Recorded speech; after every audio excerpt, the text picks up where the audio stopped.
약간 더 타이트하게 따지기 시작했다. 처방 제한을 어떤 식으로 하냐면은 BMI 30 이상이면서 당뇨나 고지혈증이나 그런 게 있는 사람들 처방할 수 있게 돼 있잖아요. 마운자로 관련 나도 모르는 이상한 논문이 진짜 많이 나왔어요.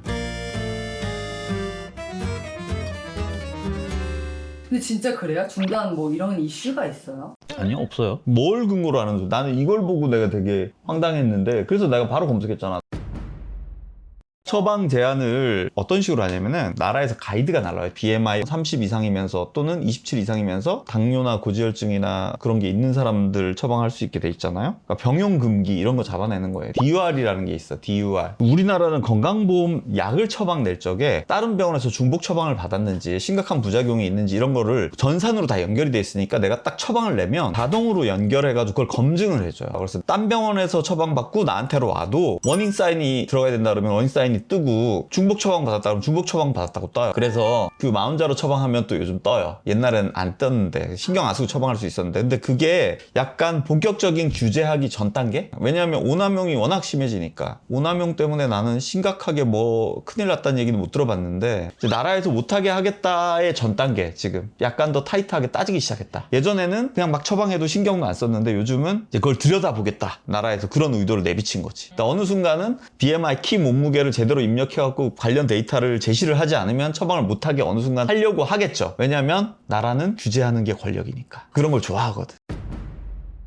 지금 왜 오남용 이슈가 생기냐 하면은 건강하고 예뻐 보이는 체형하고 매스컴이나 사회적으로 요구하는 예뻐 보이는 시각하고 괴리가 생기기 때문에 그 중간에 있는 애들은 인디케이션도 아니면서 자기 생각하기 예쁘지도 않은 거지. 그러니까 이런 사태가 벌어지는 거죠. 그거는 해결이 안 날 문제예요. 더 마른 사람을 좋아하는 사람이 많은데 어떻게 그걸 해결을 해. 그런 게 딜레마죠. 정부의 의도는 그게 아니지만 결과적으로는 그렇게 돼버리는 거지. 의도가 좋든 나쁘든 상관없이 결과적으로는 사람들은 굉장히 날씬해지고자 하는 욕구는 너무너무 크기 때문에 한쪽을 막으면은 다른 쪽에서 터지는 거지. 이게 뭐 단지 막는다고 해결될 일이 아니에요.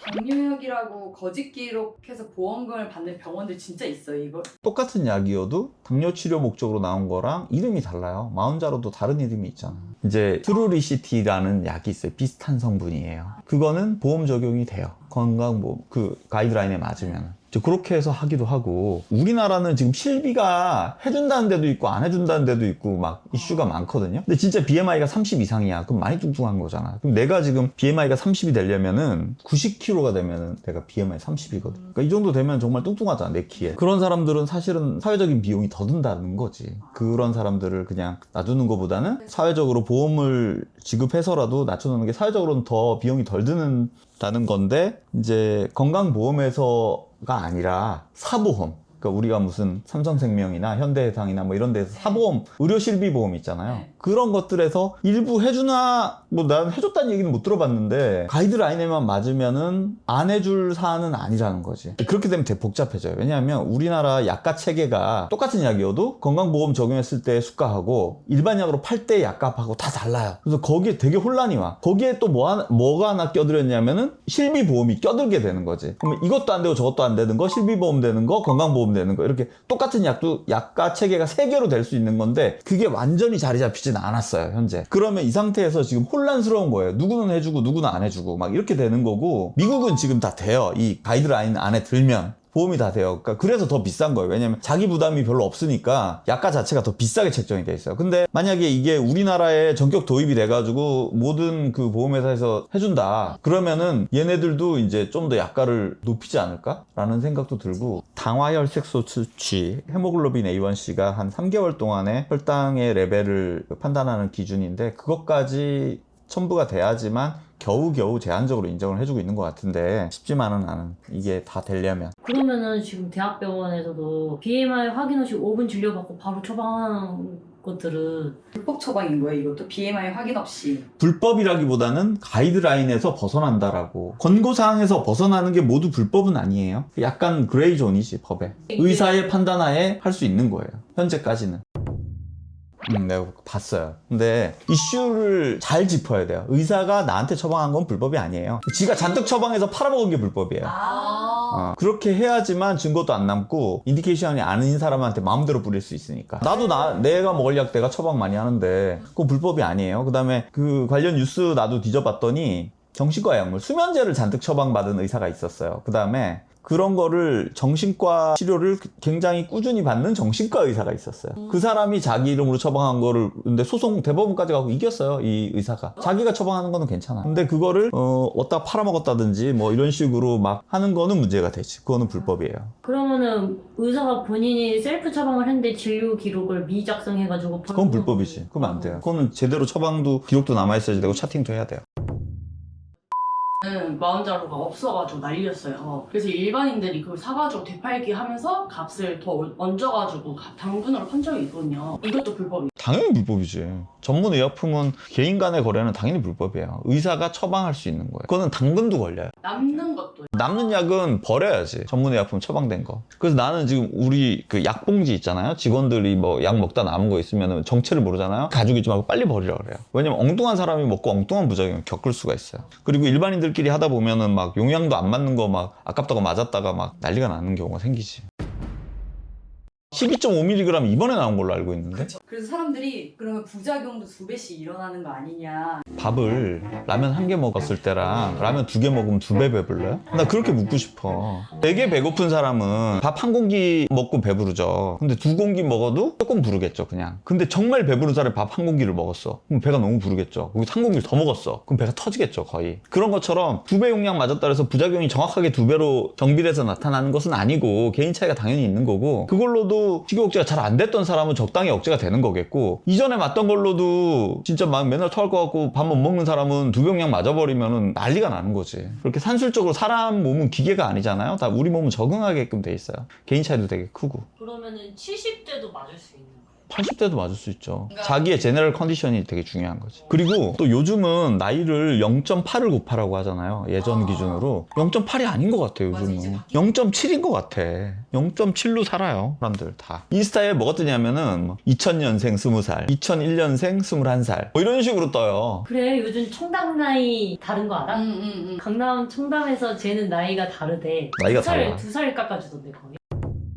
인슐린 저항성이 뭐냐면, 그러니까 당뇨가 뭐냐면 1형 당뇨, 2형 당뇨가 있잖아요. 1형 당뇨는 뭐냐면 인슐린 분비 자체가 적은 사람이에요. 그러니까 췌도셀, 췌장에 섬이 알파 섬이 있고 베타 섬이 있는데, 그 베타 섬에 나오는 호르몬이 인슐린이에요. 혈당을 떨어뜨리는. 당을 세포 내로 이동시키는 호르몬이 인슐린인데, 그 인슐린 분비량 자체가 적거나 그런 게 타입 1이에요. 유전적으로. 원래 그런 사람들이 있어요. 그 사람은 반드시 인슐린을 맞아야지만 연명을 해나갈 수 있는 거지. 혈당 조절이 되는 거예요. 근데 E형은 뭐냐면 인슐린 양은 적당해. 근데 인슐린 저항성이 생겨가지고 인슐린이 있어도 세포 내로 당을 못 끌어들여. 그러니까 혈당이 계속 높은 거예요. 인슐린 저항성. 그게 보통 뭐 때문에 생기냐면은 고지혈증과 비만과 연관이 있어요. 그런 대사질환과 연관이 있어. 그래서 그런 사람들한테 점점 인슐린 저항성이 생기는 거예요. 인슐린 저항성을 높이는 대표적인 방법이 유산소 운동이거든요. 그럼 유산소 운동을 하게 되면 인슐린 저항성이 떨어져. 인슐린에 예민해. 인슐린이 좀만 있어도 혈당을 잘 떨어뜨려 줘. 그렇게 되는 거예요. 그러면은 인슐린 저항성 있는 사람은 당연히 마운자로를 맞으면 좋아지죠.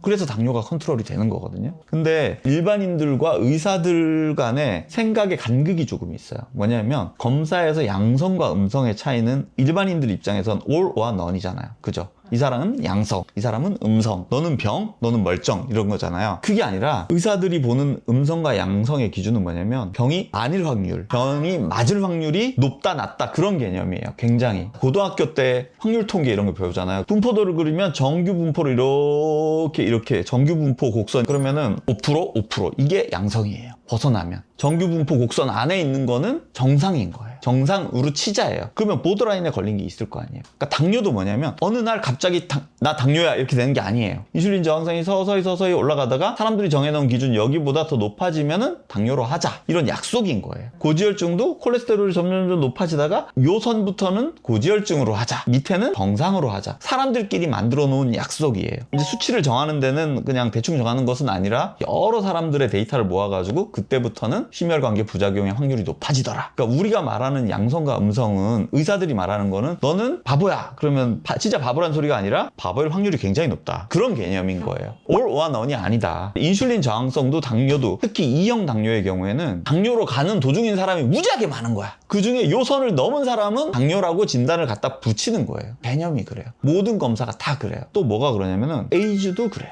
항체 검사를 하거든요 보통. 근데 항체 타이터가 몇 대 몇 이상이 되면 양성, 그보다 아래면 음성 이렇게 되는 거예요. 근데 항체가 있냐 없냐, 음성이 없냐 그게 아니라는 거지. 없는 게 아니라 그 혈중의 타이터가 너무 낮아가지고 디텍트가 잘 안 된다. 그래서 문제를 일으킬 가능성이 매우 적다. 이게 음성인 거야. 그러니까 사람들이 생각하는 음성 양성 개념이 좀 다른 거예요. 그래서 그런 일반인들이 보기에는 오진이고 의사들이 보기에는 오진은 아니고 검사상에 어떤 위양성 위음성이 생기는 거예요. 민감도 특이도라는 게 있거든요. 검사를 하게 되면 얼마나 민감하냐, 얼마나 특정할 수 있느냐 그 차이를 보여주는 건데 거기서 이제 일반인들이 생각하는 거랑 의사들이 생각하는 거랑 괴리가 오는 거예요. 일반인들이 생각하기에 오씨 나 에이즈도 아닌데 에이즈로 해서 이거 오진 이렇게 생각하잖아요. 근데 그게 아니라는 거지. 민감도 특이도가 검사마다 다르니까 어떤 거는 약간이라도 의심되면 다 일단 양성으로 나오는 거야. 그럼 그 중에 잡아다가 특이도 높은 검사로 해가지고 확정을 짓는 건데 검사 한 번만 해봐가지고는 확률이 약간 있다 정도가 돼버리는 거예요. 그러면 당뇨 전 단계면 2형 당뇨가 가는 중이라고 했잖아요.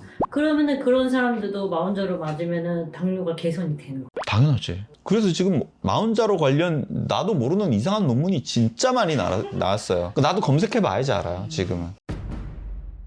그럼 지금 어떻게 하고 계시죠? 마운자로 위고비 현 상황이? 원장님은? 나는 위고비를 한 달 반 전에 한번 맞고 몸무게가 좀 빠져가지고 그 다음에 76까지 갔다가 73까지 떨어뜨렸다가 그 다음에 마운자로 마지막으로 한번 맞았는데 마운자로 원래 부작용이 훨씬 덜한데 이번엔 난 마운자로 맞아도 좀 불편하더라고. 그래서 맞은 지 3주 됐는데 어저께 밤에 또 입이 터져가지고 밤에 막 복숭아 5개 먹었나? 복숭아 먹고 막 제철이야. 너무 맛있어. 지금 우리 엄마가 시골에서 막 그거를 쏴주시니까 그래도 12시 넘어서는 안 먹으려고 그나마 애를 써가지고 12시 넘어서는 2개밖에 안 먹었어요. 보통 사람들 7시에 꺼뜨리는데 뭐든.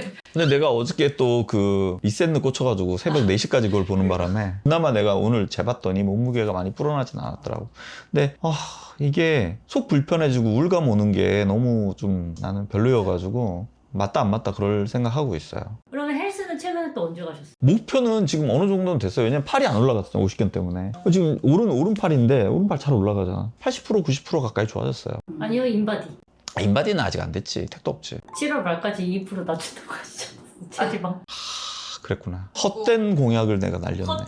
저희 그래가지고 그 대한항공 어메니티 그거 구독자 이벤트로 내놓을 생각하고 있긴 했어요. 구독자 이벤트 오늘 챙겨가세요. 그거 뜯지도 않았어 아예. 그거를 또 떠남에서 내가 보고선 또 떠남이 맨날 그렇게 하더라고. 또 떠남 난 되게 많이 좋아하는데 거기서 또 떠남이 맨날 그 어메니티를 구독자 이벤트로 주는 거야. 그래서 아씨 나도 줘도 되겠네. 챙겨왔어요. 또또남이랑 손놈 그 얼굴 없는 그 여행기 쓰는 그 유튜버가 있거든요. 밤에 틀어놓고 하면 맨날 아재가 여행하고 있어. 틀어놓고 유튜브 틀어놓고 자면. 구독자 이벤트 항상 할 때마다 기분이 좋은 것 같습니다. 뭔가를 이뤄내고 하는 이벤트라 그런가 성취감이 짜릿. 그러니 조금만 기다려주세요. 저 얼른 목표 달성해서 좋은 소식 들려드리도록 하겠습니다. 빅보스 3000 파이팅!